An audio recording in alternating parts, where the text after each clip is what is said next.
Hola, bienvenidos al curso de Sistemas Eléctricos de Potencia. Mi nombre es Marcelo Pérez y hoy veremos el módulo número 27, redes débiles y almacenamiento de energía. Para comenzar el módulo vamos a definir qué es una red débil.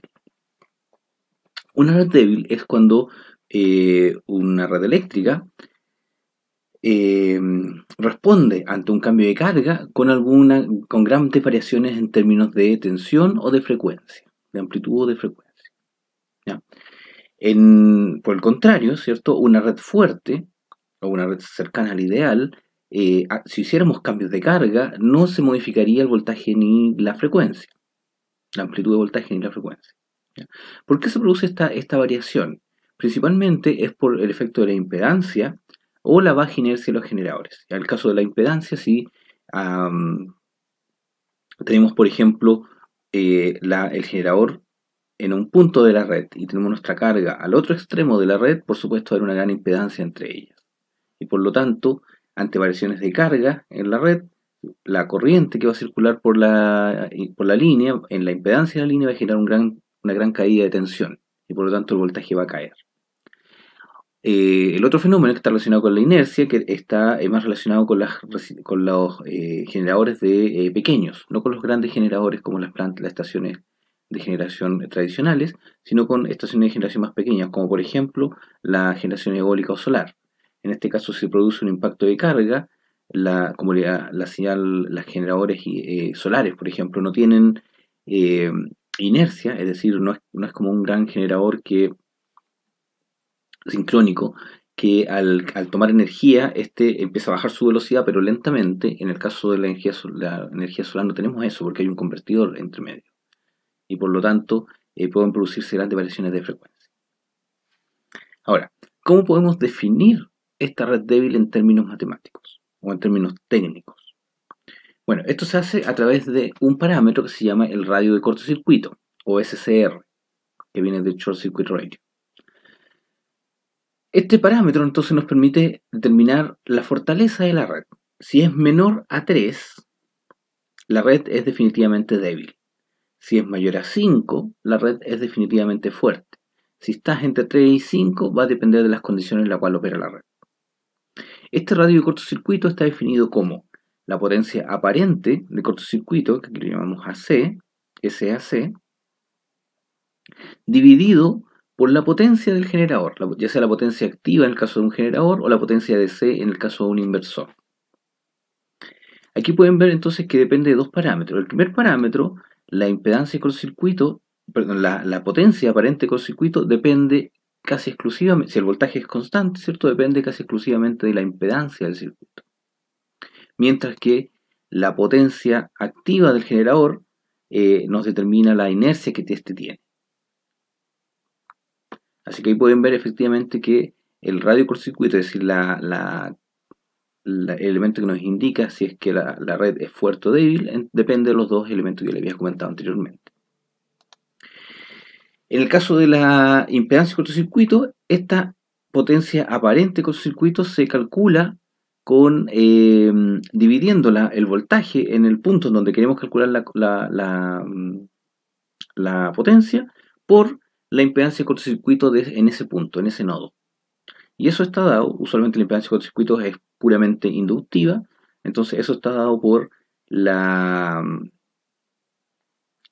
voltaje al cuadrado dividido por la reactancia inductiva. Eso quiere decir que mientras más inductancia tengo, ¿cierto? La reactancia es más grande, hay más caída de tensión, eso quiere decir que la potencia de cortocircuito es más pequeña. Si la potencia de cortocircuito es más pequeña, entonces el SCR también es más pequeño. ¿Ya? Por el otro lado, podemos considerar que en el caso de las energías renovables que se han instalado, por ejemplo en Chile, que está en el norte, o las granjas solar, eólicas que están en alta mar, usualmente, debido a que están localizados en forma remota, están conectados a redes débiles. Esto significa que están sujetos a cambios de potencia abruptos, que generan una alta variabilidad del voltaje, que pueden tener inestabilidad, que puede ser conducente a fallas en términos de amplitud de voltaje o en términos de frecuencia, y también que la frecuencia es desregulada. Ese fenómeno también se puede ver en los sistemas de transporte de trenes, en donde la aceleración del tren y el frenado del tren genera bruscas variaciones de potencia. Y estos pueden llevar a variaciones entonces de voltaje en el sistema. Y en el caso de la red del tren, obviamente tienen una larga distancia y por lo tanto una gran impedancia. Por eso se producen las grandes variaciones de voltaje. En términos de inercia, tenemos que, aquí podemos ver cómo tenemos una variación de inercia en megawatts por segundo en términos del tiempo y en cada uno de los años. Fíjense que en el año 2011 la inercia en promedio está por acá arriba, en el año 2012, que son las rojas, la inercia promedio empezó a bajar, y los mínimos se registran en el año 2013, que es cuando se introduce la mayor cantidad de energías renovables. ¿Y esto es por qué? Porque las energías renovables, como ya lo mencioné anteriormente, usualmente están conectadas a través de un convertidor y no tienen una gran inercia, en particular la solar. La eólica algo de inercia tiene porque tiene un elemento que gira, un elemento mecánico que se mantiene girando durante un cierto tiempo. Pero en el caso de la solar no tenemos eso. Ahora, ¿qué implica que la inercia disminuya? Es que la frecuencia se hace más inestable. ¿Y cómo podemos solucionarlo? Bueno, tenemos que aumentar la inercia de alguna forma. Las soluciones físicas, o sea, que podemos hacer agregando elementos de hardware, es incrementar la inercia, por supuesto, utilizando máquinas sincrónicas. Porque las máquinas sincrónicas, debido a que tienen un elemento mecánico adosado al eje, ¿cierto? Estos tienen inercia en forma inherente. La otra opción es utilizando condensadores sincrónicos, los cuales también tienen inercia porque en el fondo son elementos sincrónicos. Luego tenemos otra solución es reducir la generación no sincrónica. Ahora, esa solución no es muy atractiva si es que queremos aumentar la cantidad de energía renovable en el sistema. Y la última, que es la que tiene tal vez un poco más de libertad en cuanto a lo que se puede hacer, es acelerar la respuesta del controlador Drup. ¿Qué se logra con eso? En particular en los sistemas que tienen baja inercia, es decir, los generadores eólicos o elementos conectados a un convertidor. Con esto, al acelerar el control Drup, podemos generar una especie de inercia virtual, es decir, el sistema ve que existe una inercia a pesar de que la realidad no exista. Es como, sería el equivalente a dar una sobreexcitación a un sistema de control. Puede durar durante un tiempo, ¿cierto? Porque en el fondo la inercia depende de la energía que está almacenada. Si no hay energía, no se puede dar inercia. Pero se puede dar una inercia temporal que puede suplir variaciones abruptas dentro del sistema. La principal solución para trabajar con redes débiles, ya sea por efecto de impedancia o efecto de inercia, es el almacenamiento de energía. Incorporar almacenamiento de energía para poder suplir este problema. Ahora, ¿cuáles son las almacenamientos de energía que se utilizan? Son todas estas que se muestran acá y que son tecnologías que pueden almacenar energía y la gracia está es que después la pueden entregar cuando se les pide, cuando el sistema lo necesita. Las principales, vamos a usar alguna acá, tenemos las químicas, que es el almacenamiento de hidrógeno o de gas. Tenemos la eléctrica, que en el fondo son los capacitores. Tenemos los mecánicas, que son los flywheels, los volantes de inercia, aire comprimido, la hídrica de bombeo, que esta es una de las más importantes, y las de aire líquido o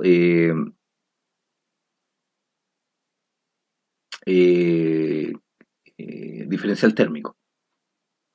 Y en el caso térmico tenemos en sales fundidas, en donde tenemos una sal que tiene que al momento de fundirse permite consumir calor y después al solidificarse tiene una relación exotérmica y por lo tanto genera calor. Y también tenemos las electroquímicas, que aquí están todas las baterías que ustedes usualmente conocen. ¿cierto? Tenemos las baterías clásicas, que son las de ácido, de litio, distintos tipos de litio, de metal, de níquel. Y tenemos las baterías de flujo, que son baterías en donde el electrolito, no es como en las baterías clásicas que el electrolito está confinado, en el caso de las baterías de flujo el electrolito fluye, por eso viene el nombre. Es decir, el electrolito se va modificando y por lo tanto el intercambio de electrones se produce a través, no solamente a través de la reacción química del electrolito, sino también a través de la renovación de este. Dependiendo el lugar donde se produce, se quiere generar el almacenamiento, usualmente se utilizan distintas tecnologías. Por ejemplo, en la generación, en la batería solar o por eólico, se utilizan algunos tipos de baterías. Vamos a ver algunas noticias en el norte de Chile que se utilizan estas baterías para poder suplementar generación solar. En el caso de la transmisión, se ocupan a veces volantes de inercia para poder proveer servicios de regulación. Ya después vamos a ver por qué ahí se utilizan volantes de inercia. Tiene que ver con las características de respuesta en términos de energía que puede entregar. En el caso de las grandes centrales, podemos tener otras, las que están usualmente cuando se combinan con centrales nucleares, se genera, a veces se genera energía en exceso que se tiene que guardar, pero es gran cantidad de energía. Entonces esa cantidad de energía se utiliza un bombeo hidráulico, en donde se sube agua desde un nivel a otro nivel. Y después esa agua cuando baja por gravedad vuelve a generar energía. En términos de a nivel domiciliario se utiliza usualmente baterías y a nivel industrial puede usarse baterías o puede usarse algún tipo de almacenaje térmico. También dependiendo del lugar donde se hace el almacenamiento de energía, la utilización es distinta. ¿Ya? En el caso de la generación, dependiendo del tipo de generación, puede hacerse para hacer un suavizado de la energía renovable, porque la energía renovable usualmente tiene pequeños pics que van variando rápidamente. Por ejemplo, si hay un sombreado parcial en un panel solar, o si hay una ráfaga de viento muy fuerte, se produce un pequeño pic de potencia, y el almacenamiento lo que hace es suavizar ese pic de potencia. Se puede hacer time shifting, se puede hacer almacenamiento, un backup de energía, puede hacerse regulación de frecuencia, puede mantenerse una reserva de giro, que en el fondo es tener energía disponible para cuando haya un consumo adicional en el sistema, voltaje de soporte de voltaje y partidas en negro, es decir, partidas del sistema cuando la red está completamente apagada. En el caso de la transmisión tenemos otros objetivos, por ejemplo, descongestionar la red, descongestionar reducir los niveles de potencia reactiva y transmitir solamente potencia activa. Y por lo tanto podemos descongestionar la red porque disminuimos la cantidad de corriente que circula. En el caso de la distribución tenemos que permite un manejo de la demanda y además permite evitar también saturaciones de ciertos puntos del sistema de distribución, en donde la energía que está pidiendo, por ejemplo, una cierta parte de la ciudad es suministrada por el almacenamiento que está más cerca. Y en el caso del consumidor, bueno, ahí en el caso del consumidor es tal vez el que más estamos acostumbrados nosotros a ver, puede hacer cambios en la curva de demanda, es decir, si el consumidor está pagando, tiene un contrato donde paga, en cada hora cambia su precio, lo que puede hacer es que en el momento en que le están cobrando más energía desde el sistema eléctrico, deja de consumir porque empieza a utilizar el almacenamiento que tiene internamente. Y luego cuando la energía está barata, consume más energía, pero no la utiliza en el proceso, sino que la utiliza para almacenar en las baterías. En términos de aquí, bueno, los datos que tenemos acá son de Estados Unidos, porque es donde más pude encontrar datos numéricos, y tenemos la cantidad de proyectos de almacenamiento de energía y la potencia de almacenamiento de energía. Y aquí me quiero detener después un ratito. En el términos de proyectos, podemos ver que la mayor cantidad de proyectos están basados en sistemas electroquímicos, es decir, baterías. Más de la mitad de la cantidad de proyectos son baterías para almacenaje. ¿Por qué? Porque las baterías están asociadas a generación distribuida de energía. Y bueno, después tenemos el almacenamiento térmico, electromecánico y el bombeo hidráulico. ¿ya? En cantidad de proyectos. Ahora, si nos vamos a la cantidad de potencia, podemos ver que en términos de potencia está completamente eh, concentrado en bombeo hidráulico.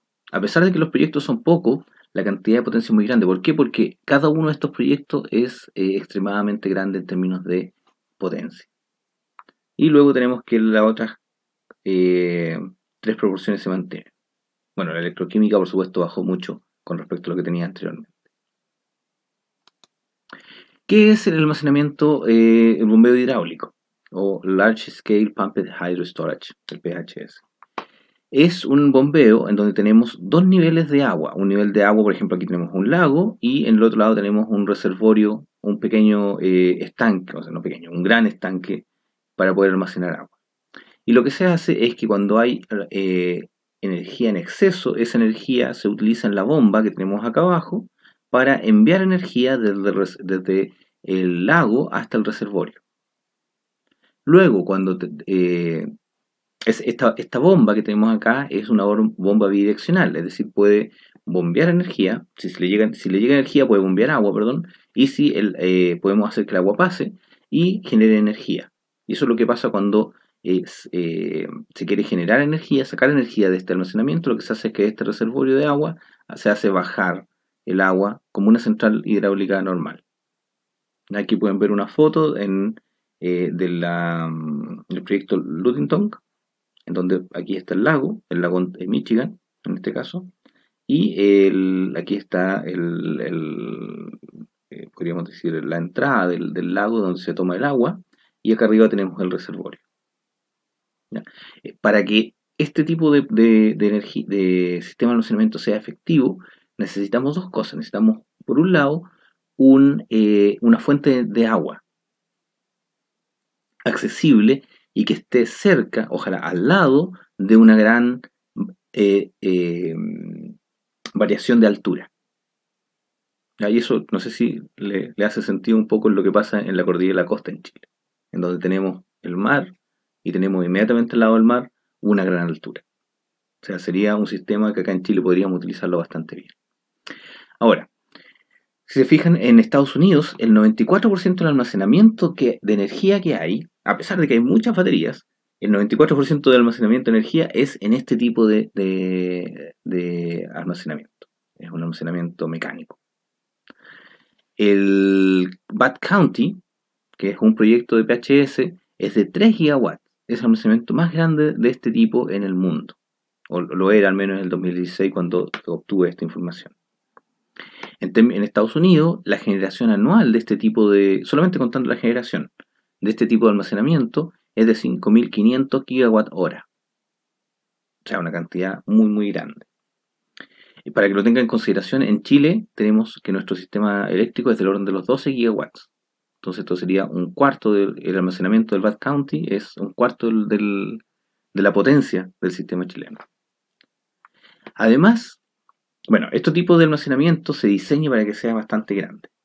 Y como tiene una gran capacidad de generar energía, también nos permite generar varios servicios complementarios. Por ejemplo, si hay una caída, un aumento de carga abrupto en el sistema, este tipo de almacenamiento se puede rápidamente poner en funcionamiento y por lo tanto suplir ese aumento de la carga. ¿Cuándo se usa también? Cuando tenemos centrales nucleares, porque si recuerdan de los primeros unidades que vimos en el curso, las centrales nucleares, recuerden que no se pueden apagar. Las centrales nucleares siempre, lo ideal es que la central nuclear opere siempre en su potencia nominal. Pero el sistema de potencia no opera de esa forma. El sistema de potencia tiene las cargas, ¿cierto? El sistema de potencia tiene un cierto ciclo en el día.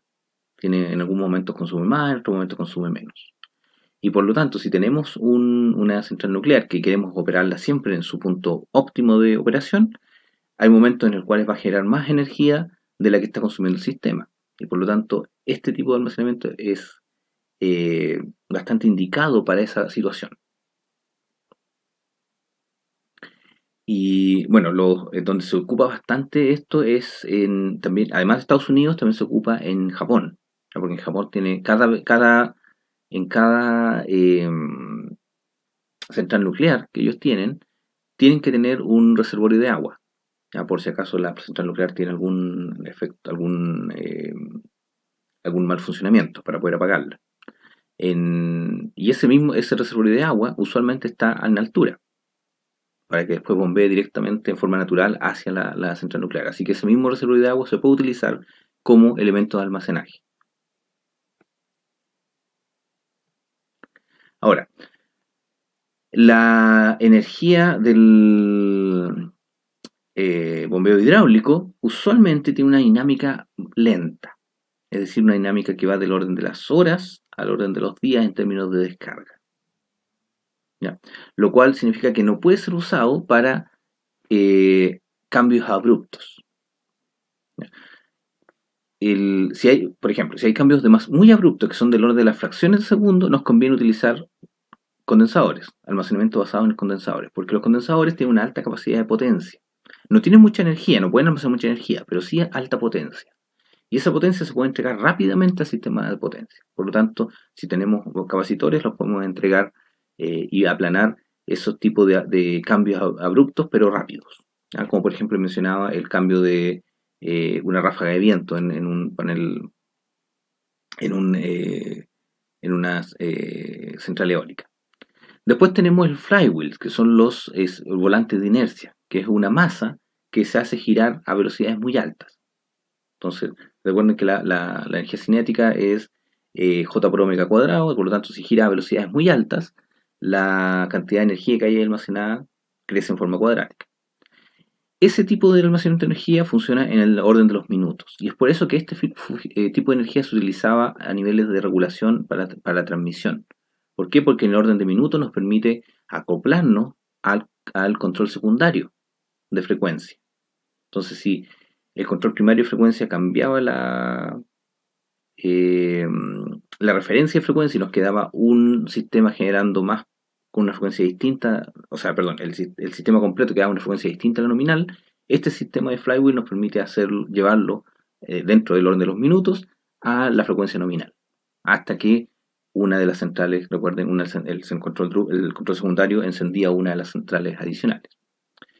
Y luego, entre medio de los elementos rápidos, como el capacitor, el flywheel, y los elementos lentos, que es el almacenamiento con el bombeo hidráulico, tenemos las baterías.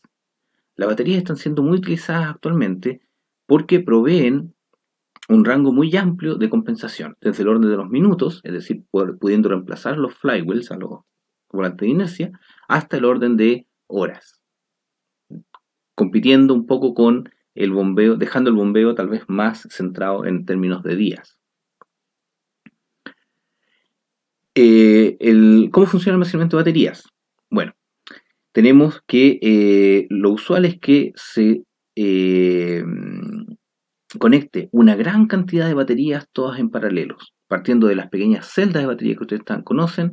Con las celdas se forman módulos y con los módulos se forman todos estos grandes sistemas de containers de baterías. Y esos containers, bueno, un sistema de almacenamiento tiene varios o cientos de estos, o miles incluso, de este tipo de containers. Fíjense que este container internamente tiene que tener un convertidor de potencia, como ustedes lo ven acá. Tenemos un convertidor de potencia que nos permite transformar esta energía DC en energía alterna e inyectarla en forma correcta hacia la red. Por lo tanto, tanto la batería como el convertidor de potencia generan calor y por lo tanto este sistema dentro del container tiene además un sistema de ventilación. ¿Ya? Las baterías, bueno, algunos tipos de baterías, el litio, por ejemplo, el litio es extremadamente combustible cuando es expuesto al aire. ¿Ya? Entonces, si se produce algún tipo de falla, usualmente estas explotan. No sé si han visto algún video en el cual una batería de litio se abre y virtualmente se enciende. Entonces, hay que tener bastante cuidado con las temperaturas, mantener siempre las temperaturas en los rangos de operación. En términos eléctricos, ¿cómo funciona? Recuerden que todos los almacenamientos el PHS, ¿cierto? El bombeo hidráulico, el almacenamiento de hidrógeno, el térmico, todos tienen una dinámica bastante lenta, al orden de las horas, los días o incluso semanas, indica acá, probablemente el PHS. Pero las baterías y el flywheel están en orden de los segundos y minutos. Entonces, ¿qué es lo que hace la batería? cuando hay disponibilidad de energía, rápidamente se carga. Perdón, aquí, lentamente se va cargando. Ahí sí. Lentamente se va cargando de energía hasta que llegan a un nivel nominal. Y cuando el sistema necesita energía, rápidamente se descargan, la línea verde que tenemos acá, y nos permite entonces proveer la compensación. Ahora, un gran problema de las baterías es que son o eran bastante caras. Ustedes pueden ver aquí el precio de las baterías por la cantidad de baterías que se han fabricado. Pueden ver que el precio empieza a disminuir rápidamente. Aquí hay dos proyecciones, ¿cierto? Una del 15% de learning rate, o sea, de qué tan rápido se va desarrollando la tecnología, que es un desarrollo lento de la tecnología y un desarrollo rápido de la tecnología. Entonces nos indica que los precios de la batería se van a reducir en forma consistente a lo largo del tiempo. Entonces aquí tenemos que el 2000, el dibujo parte del 2015, ¿cierto? En donde se tiene el precio de 0,25.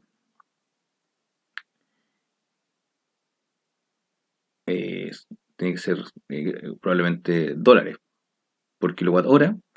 Y ahí empieza a disminuir. Por acá estamos cerca del 2020. Y aquí va haciendo la proyección por tiempo, 2028, 2036, cómo debería bajar. Como pueden ver, es constante, consistente este bajo. De hecho, probablemente si lo actualizáramos, ahora en el 2020 bajaron bastante más que la proyección, estamos más cerca de la proyección más optimista. ¿Ya? Y un dato importante, en el 2015, si pusiéramos todas las baterías, cargáramos todas las baterías y dejáramos todas las baterías suministrando energía al consumo mundial, habrían durado menos de un minuto. Esa es la cantidad de almacenamiento de energía que tenían las baterías en ese tiempo. Pero a lo largo del tiempo, entonces la idea es que a medida que se vayan fabricando más baterías, este precio va a ir bajando y por lo tanto va a ser más barato hacer esto. Y como va a ser más barato, se va a consumir, se va a hacer más masivo y va a aumentar la cantidad de almacenamiento que va a existir. Y quiero terminar con dos noticias del año pasado, 2020. Una de ellas es a nivel de Estados Unidos. En Estados Unidos se hizo un estudio del MIT en donde se mostraba qué tan barato deberían ser, o sea, se quería encontrar en realidad qué tan barato deberían ser las baterías para poder usar 100% energías renovables. Y bueno, el estudio era un poco pesimista en el sentido de que todavía estamos bastante lejos del, del objetivo de hacer la energía o de hacer la red 100% renovable, porque la energía, usando solo baterías,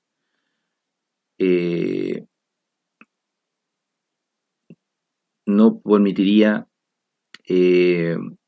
hacerla durar, reemplazar totalmente la red. Ahora, lo que quiero llamar la atención acá abajo es que teníamos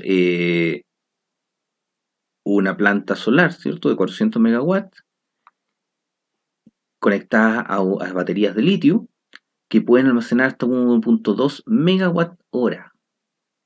No sé si recuerdan los valores anteriores del PHS, pero esta cantidad, igual es pequeña con respecto al otro. El otro eran 5.000. Pero esta cantidad es tremendamente grande pensando que son solamente baterías de litio. Y fíjense que esa cantidad de energía permite que la energía solar, o la planta solar, entregue en forma permanente 24 horas de energía a la red. La otra noticia que les quiero dar es más local, acá en Chile. Es un proyecto de Enel Green Power, que ellos ya tienen un proyecto solar en el norte, que lo hicieron en el 2018, ¿cierto? No, perdón, en la región metropolitana, el proyecto solar Samantha, que tiene una capacidad de entre 80 a 115 megawatts, pero en donde van a incorporar un sistema de baterías, un sistema BESS. Recuerden que Battery Storage System. Battery Energy Storage System, ahí está, ¿ves? Faltó el Energy entre medio. Y aquí, ¿qué es lo que le quería indicar? Es que una de las cosas importantes dentro del BESS es los sistemas de conversión de energía, el convertidor en el fondo, porque es el que nos permite eh, no solamente almacenar energía, sino que dar además una gran cantidad de servicios complementarios a partir de la energía que está almacenada en las baterías. Entonces, con estas dos noticias, ¿cierto? Indicando que todavía falta mucho que hacer en términos de almacenamiento, pero está fuertemente, creciendo fuertemente en el mundo y en Chile, y probablemente sea mucho más optimista de lo que el estudio se mostraba. Y con esto te quería terminar el módulo de hoy, así que muchas gracias.